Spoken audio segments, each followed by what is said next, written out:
Impresa clamorosa dell'Alcamo 1928, i bianconeri espugnano il campo dell'Aragona al termine di una battaglia vera e riaprono un campionato che sembrava ormai indirizzato. Una vittoria pesantissima arrivata con cuore, grinta e qualità che vale il -3 dalla vetta a 90 minuti dalla fine del campionato e rimette quindi tutto incredibilmente in discussione. Un successo che non solo rilancia le ambizioni dell'Alcamo ma accenna anche nuovi scenari in classifica. Resta infatti ancora pendente il ricorso relativo alla gara di Casteltermini che, in caso di esito favorevole, potrebbe addirittura consegnare ai bianconeri l'aggancio alla vetta e quindi adesso il campionato è più aperto che mai. Ma andiamo alla cronaca. Partono fortissimo i padroni di casa che già al secondo minuto vanno vicini al gol. Gran tiro da fuori aria di 3 piedi che colpisce il palo alla destra del numero 1 bianconero Misseri.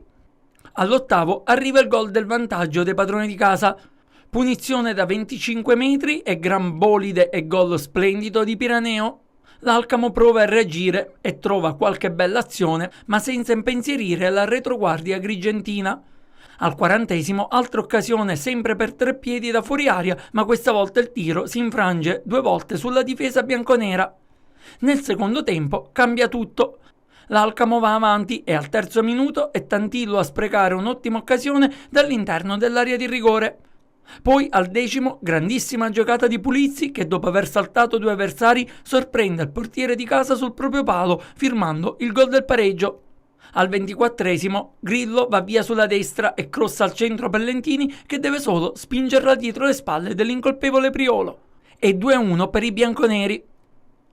Al 35° grandi proteste dell'Aragona per un fuorigioco fischiato per la posizione ritenuta attiva di Pirotta. Con un velo lancia il numero 11 Namio a tu per tu verso Misseri, ma l'arbitro ferma tutto.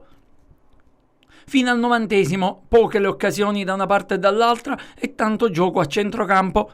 Al 6° minuto di recupero è Genova a costruirsi una buona occasione per il pareggio, ma il tiro finisce alto sopra la traversa.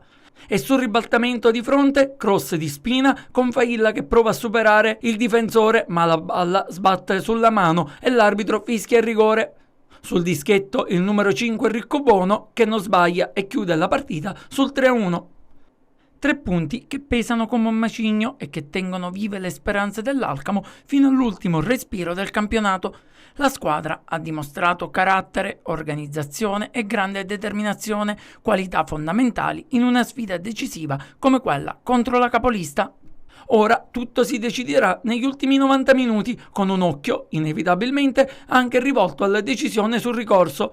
Il destino non è più solo nelle mani dell'Aragona, l'Alcamo c'è, vivo e sogna il sorpasso più incredibile proprio sul traguardo finale.